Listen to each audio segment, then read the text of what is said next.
Great, thank you very much, Gary. So as you can see, obviously the topic of this talk is going to be related to the previous talk. And it's actually great to be talking after Mauro because their paper, I still remember first reading the Diffusion Wavelets paper back in maybe 2007 or 2008 and how excited I got about it. And some of the ideas that led to this work come directly from trying to make that sense of that paper and trying to put it to work and figuring out possible alternative approaches. It's important, that was really the first, as far as I can tell, it was the first paper which put these classical ideas of multi-resolution analysis in the discrete setting in a mathematically rigorous and well justified manner. It's also, for the same reason, it's slightly intimidating to be talking out tomorrow, especially since Ronnie Koifman had been looking at this sort of stuff for about 30 years, whereas I've been looking at it for more like 3. So, Mauro, please interrupt. That is going to be your job at the appropriate moments. It's important to say that this work is joined with 2 students, Nedalina Teneva, who is at U Chicago, and she's my student, and Vikas Garg, who is at the TTI, the Toyota Institute in Chicago, and now is at MIT. So all the credit is shared between the 3 of us. Yeah. So this workshop, or this whole program, really is about spectral graph theory, and we're talking about something which is still related to graphs and the form of harmonic analysis, but in some sense it's in contrast to the classical spectral approach. Okay. So this classical spectral approach says that you start with something like the graph Laplacian and you diagonalize it, right? So you start with this linear algebra operation of diagonalizing the Laplacian, looking at its spectral decomposition, and then if you have functions on the graph, then you expand your function in the basis formed by these eigenvectors. Okay. So this whole approach has a rich, very successful history in theoretical computer science, in learning problems, also used for dimensionless reduction. So some of the proponents of this are sitting right in the audience. I don't need to proselytize about spectral graph theory to this crowd in particular. It has been hugely successful and also and also conceptually extremely important in trying to learning how to handle graphs and find their structures. And the one thing to notice about this spectral approach is that in some ways it is the analog of Fourier analysis, right? Because what does Fourier analysis do? If you are a physicist and you think of Fourier analysis, for example, and you see the connections to the momentum operator in quantum mechanics, or if you just look at the matrix of the Fourier transform, that is actually made up of the eigenvectors of a given operator, right? So this is very similar to that sort of approach. You have an operator describing the structure of your space, your graph in this context, and you look at its eigenvectors, and then you express everything else in terms of those eigenvectors. Okay? So there are very many parallels between Fourier analysis, the theory of Fourier analysis, and spectral graph theory. In some sense, it's just Fourier analysis on graphs. So it shares all the strengths of Fourier analysis, the beautiful theory, but also it shares some of the computational difficulties associated with Fourier type approaches. In particular, when we teach spectral graph theory to students, we always say how the important thing is that the eigenvectors at different eigenvalues separate the local versus the global structure on the graph, right? That's the whole point. The low eigenvalue eigenvectors somehow capture the global stuff, and the high frequency eigenvectors capture the local stuff. But then why is it that even the high frequency eigenvectors have global support? They spread over the entire graph, right? They're dense, and their support covers the entire graph. So from a computational point of view, especially when you start looking at large matrices, obviously this is problematic. Why should I have to compute these massive eigenvectors? If I'm interested in my relationship to Mauro in some social network, why do I need to worry about how we're both related to somebody in Mongolia, right? In our world, it usually happens that when something computationally becomes becomes problematic, that's often an indication that conceptually there is also some kind of gap there, right? So that's a sign of something really going on. The spectral approach certainly captures the structure of the graph, but it captures it in a particular way, and maybe that's not the optimal, especially when you're dealing with really massive graphs which have intricate, maybe hierarchical structure that you want to both describe and exploit. Okay, so although the Fourier approach certainly separates different scales because the different eigenvectors correspond to different kind of frequency waves on the graph. Essentially, it's still a very flat thing. You have these vectors which spread over the entire graph, and there's any of the notions of localization, and many of the combinatorial aspects of the underlying graph are somehow lost in the process. Okay.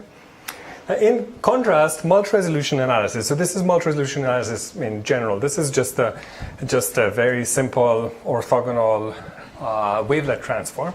So multi-resolution analysis decomposes functions in terms of wavelets, where the wavelets are at specific scales. So these are the wavelets. These are my basis functions now. And there's explicitly a scale associated to each wavelet. So at each scale L, you have a certain number of wavelets which capture structure at that particular scale. Okay? So this kind of decomposition makes this multi-resolution nature of the analysis very transparent. You really do have wavelets which correspond to the small scales and the medium scales and the large scales, and their support reflects this fact. So the high frequency wavelets, which capture local behavior of your function, really only have small support. They only localize to small parts of your space or your graph, whatever domain you are working on. Okay, so this was the major trend in applied mathematics of moving from the Fourier picture to the multi-resolution picture in the last 20 or 25 years of the previous century. Okay, so at a slightly more abstract level. So this is when people talk about wavelets, they usually think about some things like the wavelets on the real line, or maybe wavelets on Euclidean space. But there is something more abstract going on in the background, of course. And the way to think of multi-resolution analysis and wavelet transforms is as this sequential process, this iterative process of taking your entire space of functions on your space, which in our case is going to be the graph. So I use L2 of x here. That really depends on the context with this. Let's just say L of x. So some appropriate space of functions on the graph. And then doing this repeated splitting of taking down the high frequency parts, so forming a basis for the high frequency parts of my space, and then kind of throwing that out, saying that this part of the space captures what happens at this level of resolution, and I set that apart and set this aside, and what remains, so we have this direct sum of the analysis space and the wavelet space. So what remains, I again split off the high frequency part of, and so on. So it's a repeated process of always taking the high frequency parts and kind of setting them aside.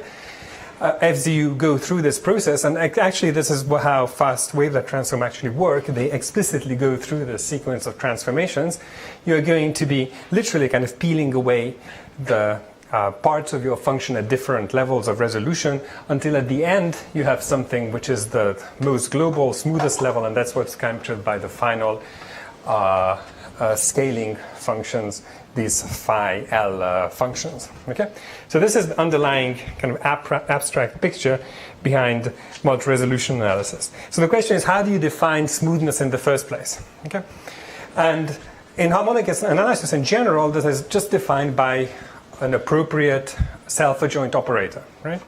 So Mauro's approach was all motivated by diffusion, which is not a surprise because that's the most natural notion of smoothing on anything, right? So it's a smoothing on Euclidean space or a smoothing on graphs. There's some notion of Gaussian, or if it's not Gaussian, it's some sort of diffusion.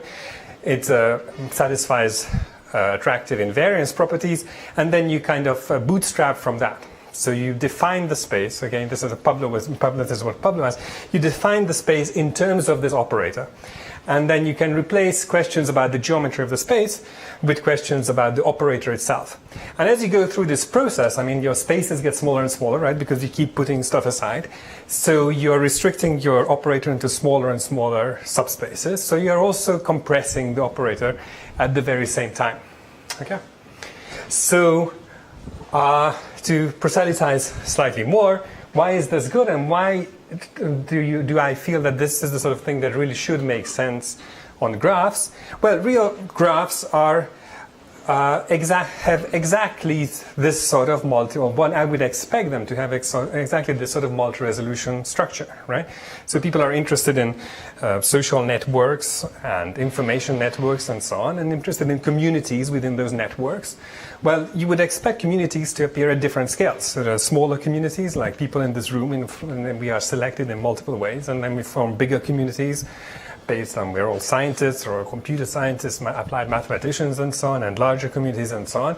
So this kind of hierarchy of different scales is what we kind of feel should be there in real world graphs, and which should be one of the organizing principles, one of the ways in which we can capture in the structure of the graph and exploit. But at the same time, it's something that is not necessarily trivial to peel off. And the other thing about it is that so one expects this structure of communities and meta-communities and meta-meta communities and so on. But in real settings, it might not be just, if it was just one hierarchy like that, we would run hierarchical clustering, and that would be the end of the story. But if we look at a social network, for example, then people cluster based on their profession or their jobs, right? Or they also cluster based on where they are from and their political predilections and so on. So there are really multiple hierarchies which somehow interact. And that's what makes the problem of exploring this sort of structure challenging. And it's also what makes hierarchical clustering sometimes a risky process. Because hierarchical clustering can be unstable, so small changes in the graph can lead to totally different clusterings. And if you have an interacting system of hierarchies, that's exactly the sort of situation which might arise. Okay? So finally, this sort of multi-resolution analysis is not just a way of modeling the graph, but as Mauro stressed several times in his lecture, it's also a way of setting up the right basis for doing something on the graph, for example, learning on the graph. For example, if you want to learn some function on the graph, like in machine learning we try to do all the time, and you want to use a sparse estimator, something lasso-like, then we want the appropriate basis. And this sort of multi-resolution basis is an attractive proposition from that point of view. So it's both a way of modeling the graph and modeling functions, so stuff happening on the graphs. And finally, it's also potentially a way of coming up with fast computational methods which exactly exploit this hierarchical structure.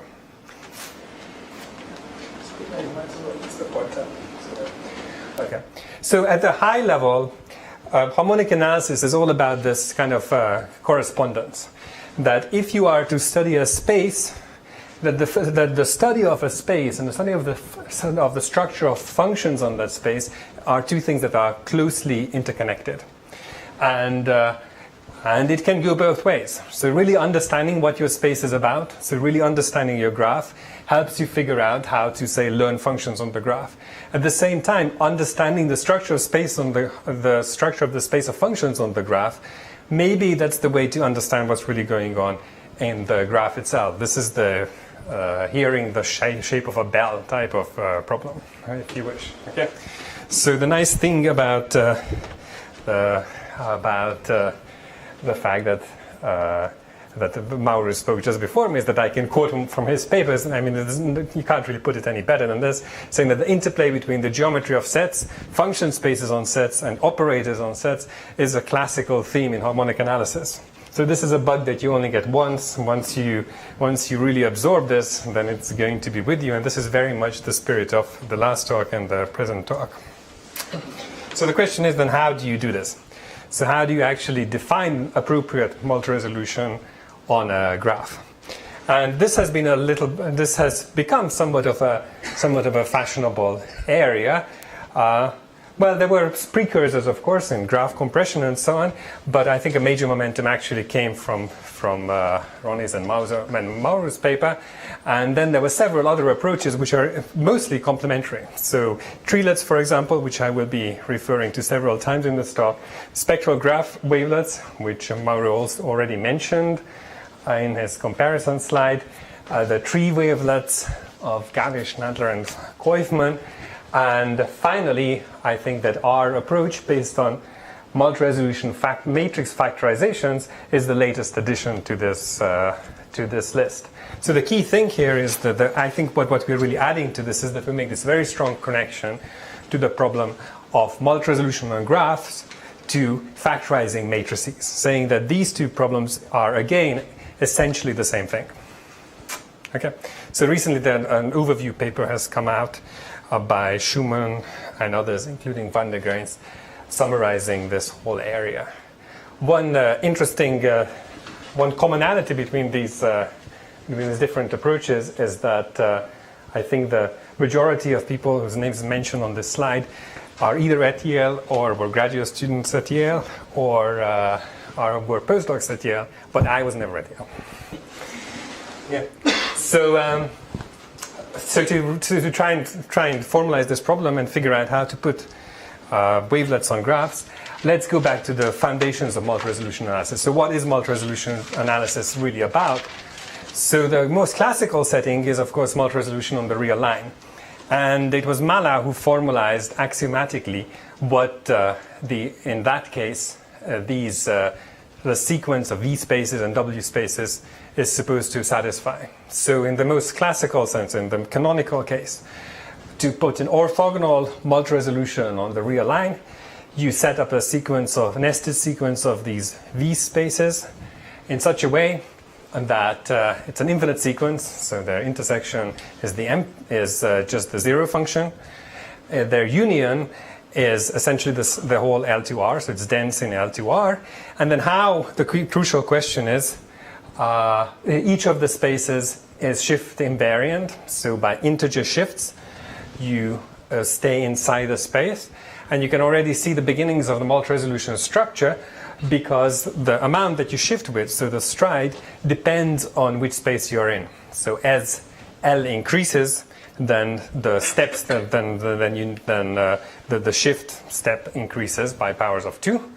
And finally, the crucial thing is that the way that two successive spaces are related in the sequence is that if a particular function is in VL and you compress it by a factor of 2, then then the function is going to be in VL minus 1. Okay? So this is why the spaces get smaller and smaller, because they're spanned by kind of dilation of the same basis. And the interesting thing is that defining the multi-resolution in this way is essentially equivalent to giving an explicit basis to the VL and WL spaces in that sequence. So in particular, these axioms, I think, they essentially imply that you can actually form an orthonormal basis for each of the VL and WL spaces by just taking a single special function called the mother wavelet and another function called the father wavelet and just looking at the dilates and translates of these two functions. So this is a very neat system, right? Where you have an orthonormal basis for each of these spaces. The spaces are nicely related to each other. These wavelets are related to each other in this very simple way by translations and scalings and so on. So this has led to this whole industry, mostly in the 90s, of actually coming up with such systems which have good computational properties and nice analytic properties and so on. So in fact, the first such system was actually described almost 100 years ago by Haar, but later on, smoother wavelets were introduced, such as the Morlet wavelet here, and then Dobeshi's famous wavelets, which have compact support and finite moments and so on. So there's a whole choice of how you actually set up such a transform, which is both computationally attractive, so it's easy to do the fast wavelet transform, and has nice analytic properties. Okay. So the question is, if we have this nice, well-established theory in harmonic analysis, how much of it transfers to the discrete case, how much of it transfers to graphs. Okay. So looking at it this way, by splitting these V and W spaces, this idea still very much makes sense on graphs. So there's a clear notion of smoothness on graphs because there's a notion of diffusion, right? That's the ultimate way of looking at the ultimate smoothing operator on a graph. So something is going to be smooth on a graph if diffusing it a little bit doesn't change it very much. However, if diffusing it a little bit kills it or totally changes it, then that means that it should go into the W part of the space. So this business of recursively splitting the space of functions on the graphs is very natural on graphs, just as on the real line, or maybe even more so. Okay. Now the notion that the basis function should be localized in both space and frequency, that's again very critical and very natural on a graph. This is what I was alluding to before, that if we want to analyze the relationships between people in this room, then we should be able to do it mostly by looking at basis functions which are localized to people in this room as opposed to telling us about people elsewhere in the world. Okay? Now, what's the third property of orthogonal wavelet transforms, namely that you can actually do this computationally, that there's this basis on each of these spaces, and it's easy to transform from one basis to another, to another, to another. That's again a natural criterion, and that's something that we definitely want to retain in the graphs case as well. However, the trouble is in trying to define notions of translation and dilation on the graph, because now we are not on a field, right? We can't just multiply the argument by something to scale, and we can't just translate by subtracting some multiple of the stride length in the argument of this function, right? So this is the tricky part. How do we make sense of translating things on a graph and dilating functions on a graph? And Actually, the spectral graph wavelengths, the Hammond-van der Geijns paper that Mauro alluded to, is a very interesting approach because they say that, of course, on the discrete space side, we can't really do that. So the fundamental idea of the paper is saying that we can't really do it in the time frequency domain, but we know exactly how to do this in the frequency domain. So that's how we are going to define translation and scaling. We're just going to do first a spectral transform, we're going to do essentially a Fourier transform, and then translate and scale there, and that's how we define our basis. But anyway, so that's a digression. The question is how to define an appropriate multi-resolution without an explicit notion of translation and dilation on the graph. Okay, so these are the general principles of multi-resolution analysis on a discrete space, kind of according to me. Okay, so we want a sequence of spaces, these V spaces, which are a filtration of the space of functions on X. So this is a finite space, that's just an n-dimensional Euclidean space, such that they filter functions according to smoothness with respect to this operator. Okay, so this ratio should increase at a specific rate.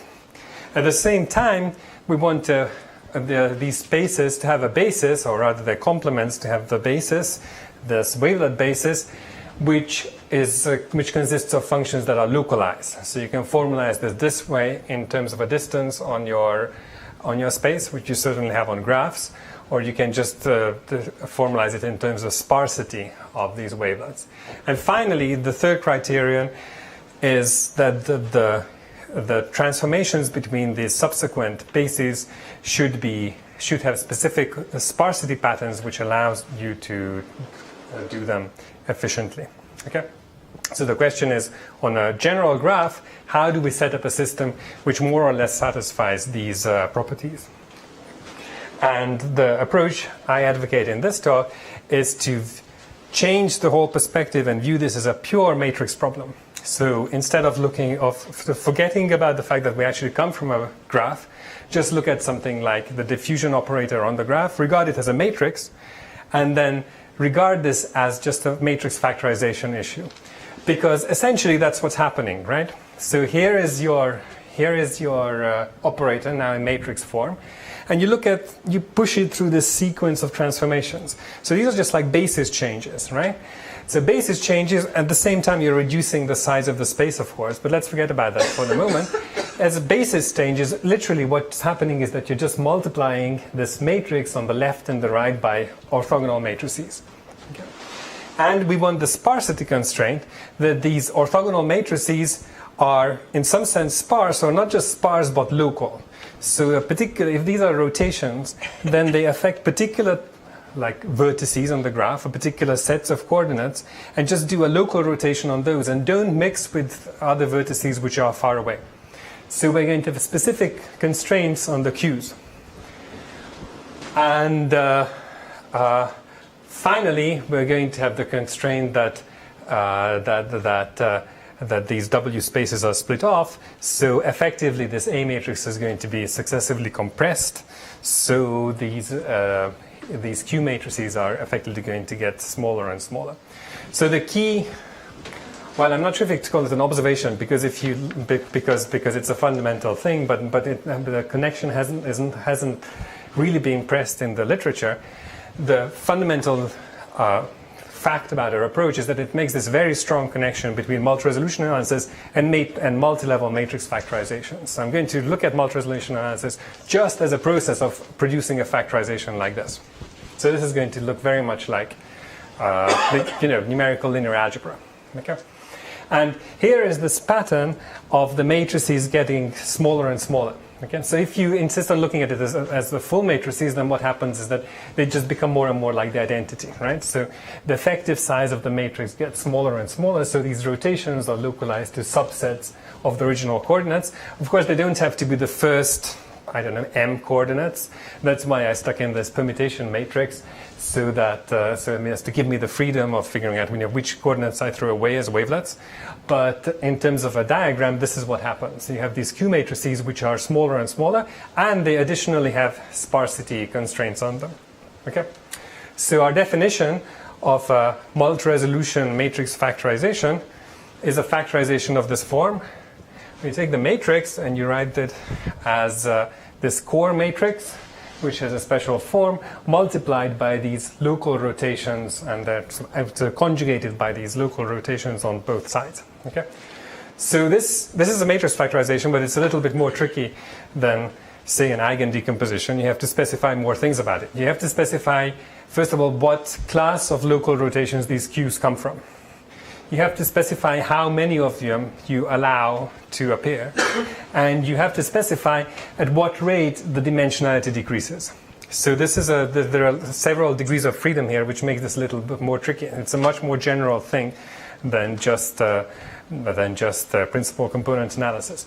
On the other hand, as we will see, it's quite revealing about the structure of the original matrix, and it has this fundamental thing of compressing the matrix, because ultimately what's happening is that A is compressed into this form, where it's just a tiny core plus a whole bunch of things on the diagonal.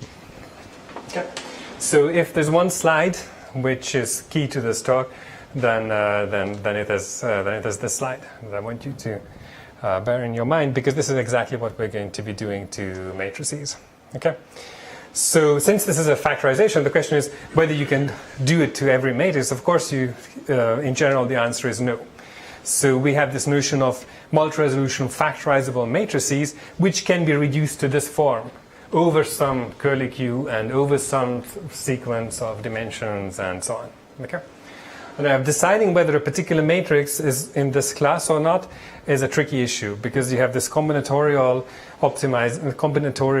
problem in the background of how do you choose the rotations and so on. So this is not going to be easy to decide. On the other hand, in a practical setting, what we want is approximate matrix factorizations of this form. So in practice, our algorithms are going to try and come up with a reasonably good matrix factorization which incurs as little errors, as little reconstruction error as possible. Okay.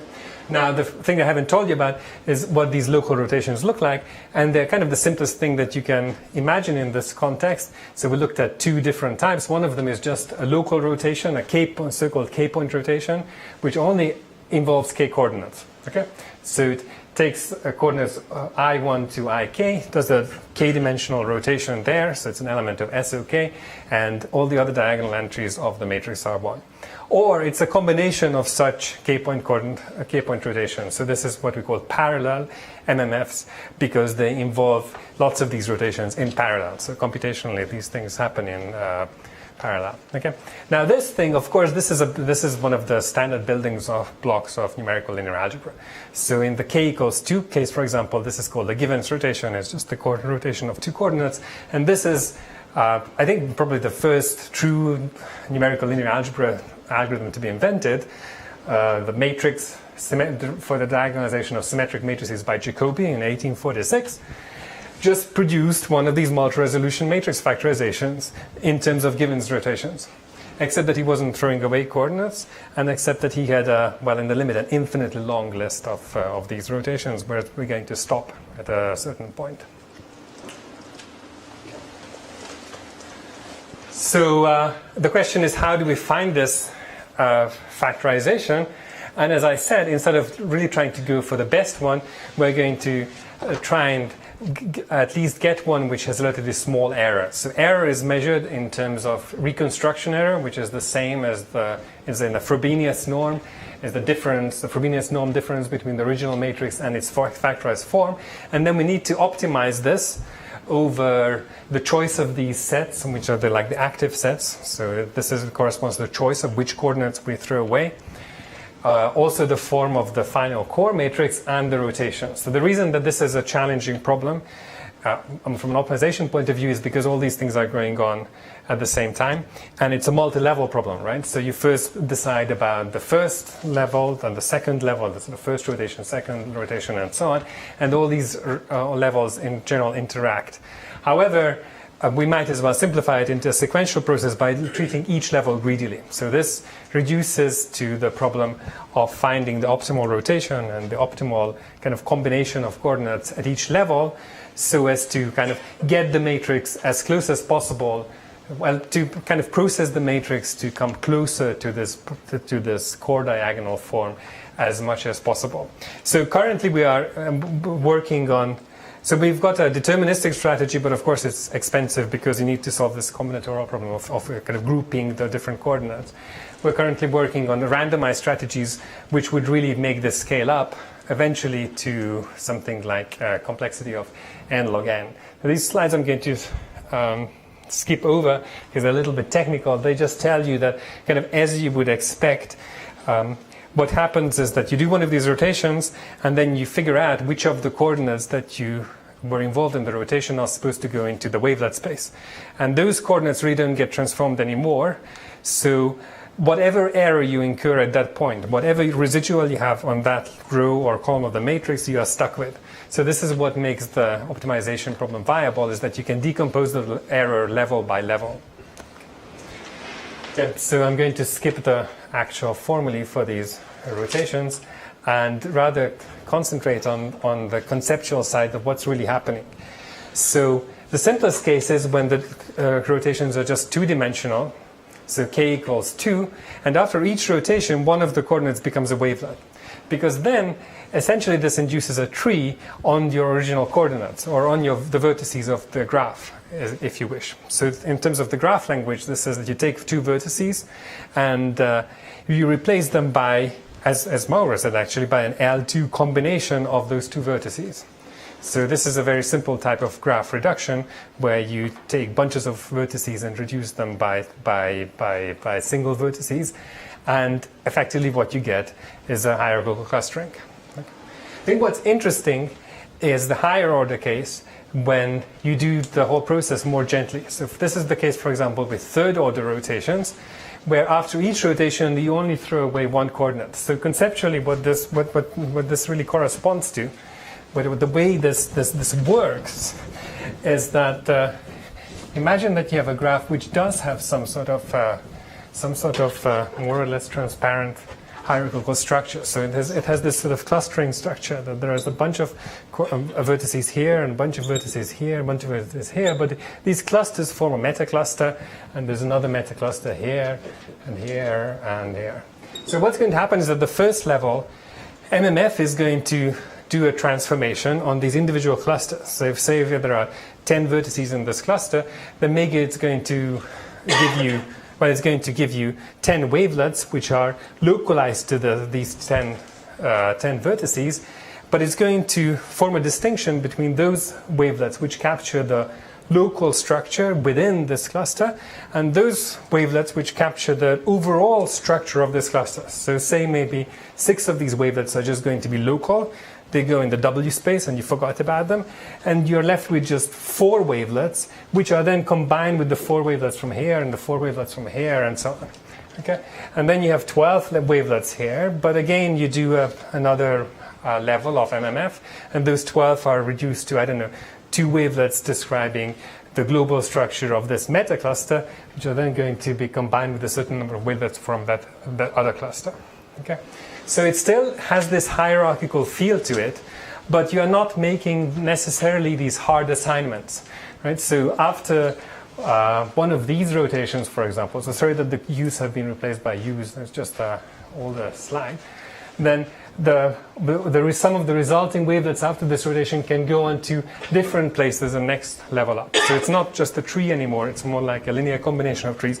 And this is why I say that this MMF structure is able to capture more kind of interleaved, interacting type of hierarchical structures in graphs, not just a single hierarchical clustering. Okay. So this thing has a number of applications because it's such a general way of looking at graphs and such a general way of looking at matrices. So first of all, you find this hierarchical sparse basis. You're also clustering. It also gives you information about community structure, but you can also turn it around and actually use it to generate graphs, right? So if you want to generate graphs with this sort of structure, then you can use the algorithm itself to generate graphs for you, which is a separate industry. And in the process of running MMF, it compresses the matrix. So just as a graph compression or matrix compression algorithm, it's also, I think, of independent interest. Finally, it provides a basis which you can use for stuff like lasso. And overall, the structure of that it finds in the matrix is a good starting point for all sorts of linear algebra operations and solving systems of equations and so on, because once you have this structure, for example, multiplying vectors by matrices in this MMF form is very fast. You just have to perform each of the Q rotations one after the other. Okay. So it's crucial, before I run out of time, to emphasize the connections of this to all the other things that have come before it, which kind of have a similar flavor. So for example, diffusion wavelets, right? It starts with the same sort of idea. You start with diffusion and you use it to compress the graph itself. Okay. The difference is that, as Mauro said, in diffusion wavelets, at least in the simplest numerical implementation of diffusion wavelets, instead of forming these Q rotations independently, you really form them from the individual diffusion functions on your graph. So you orthogonalize diffusion on the graph. Essentially, you do a rank revealing QR, and that's what's going to give you your next level basis. Okay? And the risk of that, its connections to classical approaches and harmonic analysis notwithstanding, is that rank revealing QR densifies your wavelet elements, right? So diffusions start out nice and local, but you have these nice and local functions, and you keep orthogonalizing them to each other. They become, as you orthogonalize to more and more wavelets that you have already removed, they become less and less local. They become more and more dense, whereas in our case, we have explicit control over the density pattern of the Q matrices. Okay? So that's the crucial difference between diffusion wavelets and multi-resolution factorizations. Now there's also this thing called Treelets, which actually is just a special case of multi-resolution factorization. So the authors of this paper, Lee, Nadler, and Bosselman, made an explicit connection, just like us, between Jacobi's method for matrix factorization and wavelet analysis. However, they really concentrated on just the 2x2 case. So the k equals 2k is the Givens rotation case. And the other fundamental difference was that they were coming from the statistical angle, and they were really imitating Jacobi's method. So the way, instead of solving the optimization problem that I sketched, which was trying to reduce overall reconstruction error, they were just going after the largest off-diagonal elements of the matrix at any one time. So it's not really a matrix factorization method. The objective function is not about finding factorization with small error. It's about something else which is related, but it's still not the same thing. And also, they only considered the k equals 2 case, so they really always had this kind of hierarchy. So it was like a hierarchical clustering and finding a basis combined, whereas our method is just like as a generalization, which is more flexible. But I think what's important to stress is that looking at harmonic analysis on graphs in this way, and looking at matrix factorization in this way, allows us to tap into a really rich literature in applied mathematics, focused around these sort of hierarchical decomposition ideas, which has been one of the driving forces of applied math in the last 30 years, really. So, for example, in the realm of partial differential equations, there's this thing called multigrid, where you look at the problem on different scales, and you solve, and you can't just solve it on one scale and refine. You need to propagate errors back and forth between the different scales. But the fundamental idea is still the same: to discretize a problem at different scales and let the different scales communicate. So use locality at the low scales and use compression at the high scales. MMF gives rise to exactly the same sort of structure, so it's a kind of a starting point for algebraic multigrid, if you wish, if that's the sort of problem that you want to solve. Then there's fast multipole methods. So if you efficiently want to compute a kernel, the sum of a kernel between a large number of particles. And the way you do it is that you hierarchically cluster the particles and say that the effect of nearby particles in a particular particle here, you need to take individual particles into account. But if something is further away, then you can just look at the aggregate effect of the whole cluster. So this is again very similar to how MMF kind of hierarchically clusters the dimensions and reduces and kind of compresses the problem. And finally, explicitly in the world of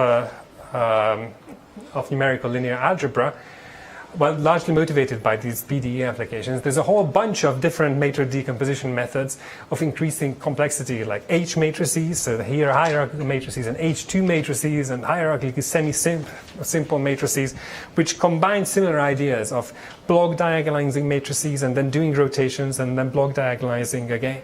But it's not quite the same. So it's more like making a connection to these ideas rather than just plugging in one of these established things in applied math. Okay.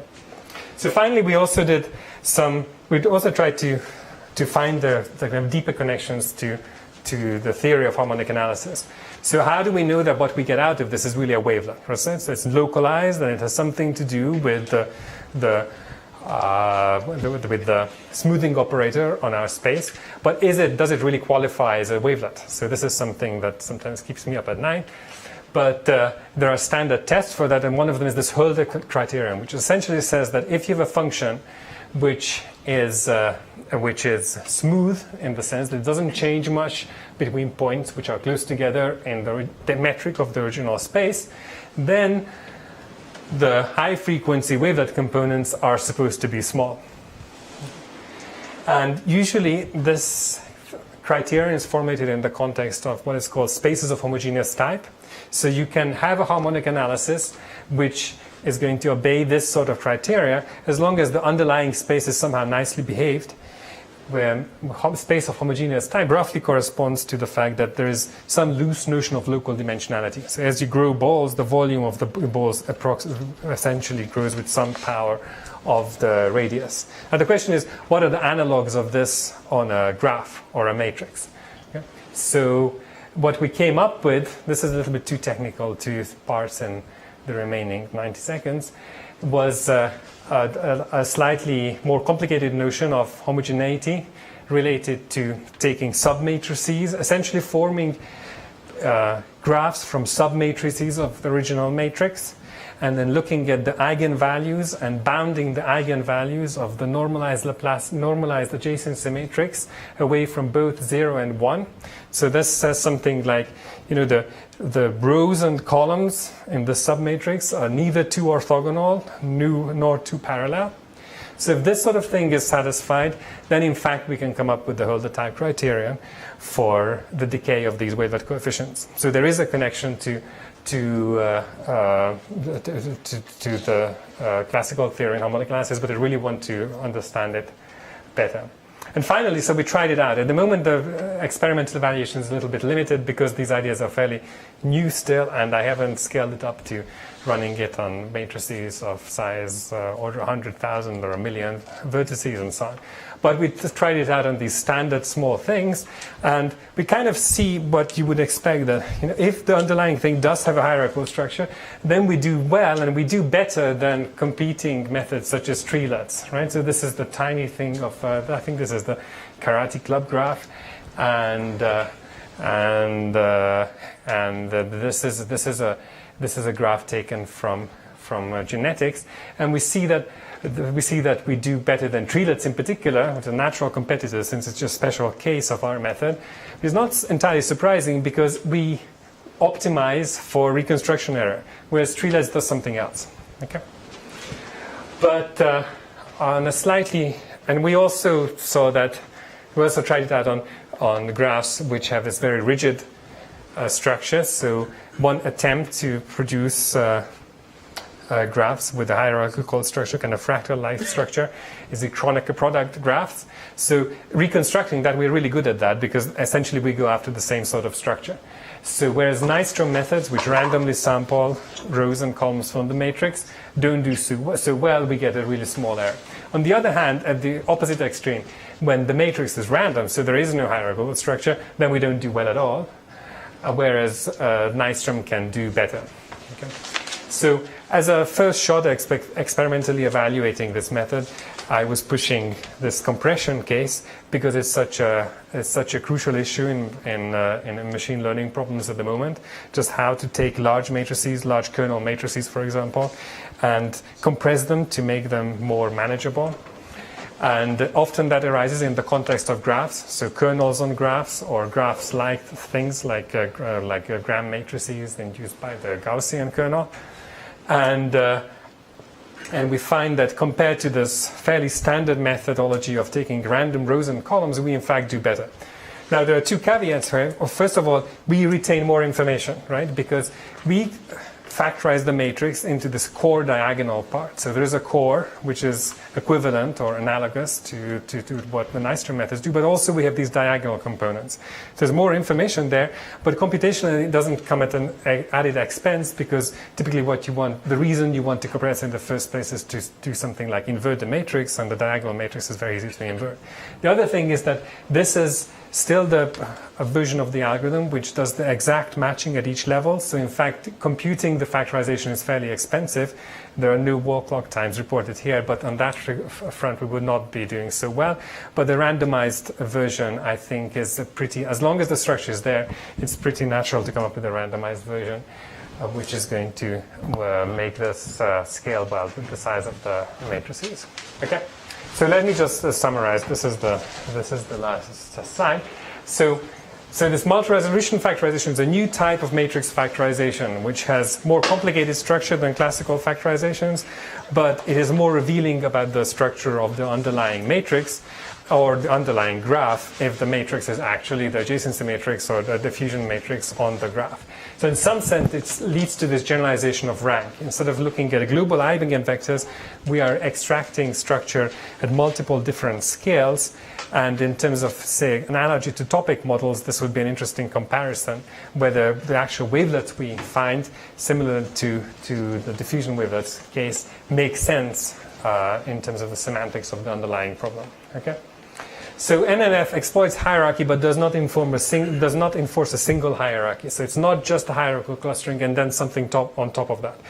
it can capture these intersecting hierarchies. Okay? Now, this is a bit of an exaggeration, given that we've done only about a week or two worth of experiments. But it seems like, at least in various these test examples for compressing matrices, MMF actually does really well. Okay. Now, regarding the algorithmic side, everything related to MMF is a fundamentally local operation. So all the rotations are local, all the optimizations we do are local. So as long as we can find essentially nearest neighbors in this matrix fast, and we can update this table of nearest neighbors fast, then MMF should be, at least empirically, it should be an algorithm which scales with order n or order n log n in terms of actually computing the factorization. Okay.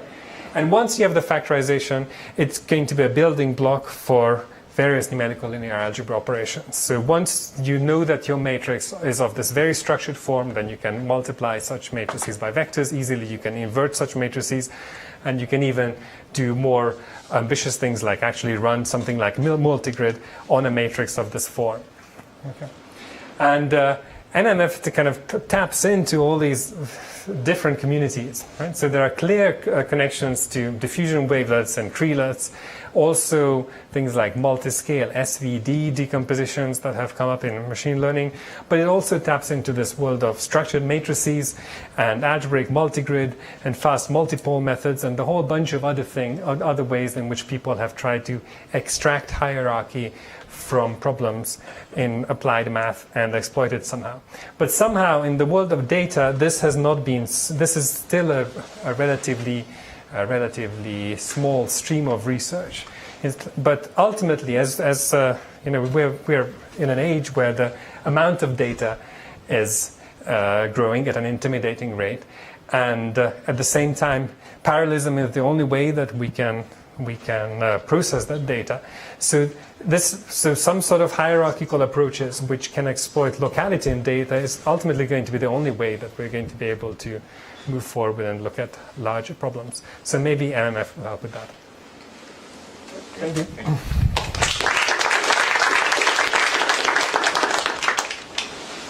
Question? Yes? Good. So can I ask you something like, in the simplest case when k is 2,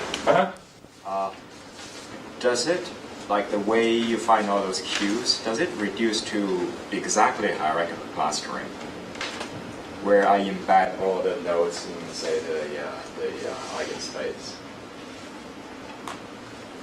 Well, it depends on which type of hierarchical clustering. The question is, how do you find which two coordinates to join, and then. That's actually my question, right? How do I intuitively understand the Qs you find in which, like the sequence of Qs, are they merging points in some ways? In some ways, they are merging points, but they are not merging. But they are merging points explicitly so as to minimize this residual or reconstruction error, which is not the same as in hierarchical clustering. And also, you're merging points, but how do you merge points, right? So one way you can merge points, and you have 2 points, and you can do you replace them by their average, or do you replace them by something else in between them, or you have multiple points and you replace them by the median or something. Here we take this rotation, so it's like it's the average and the L2, so it's actually a bit similar to diffusion wavelets. So that's a very specific way of reducing the graph. And it's not typically how people do it in hierarchical clustering. Doesn't say that. Maybe we should take the rest of the questions offline. Good. Thank you.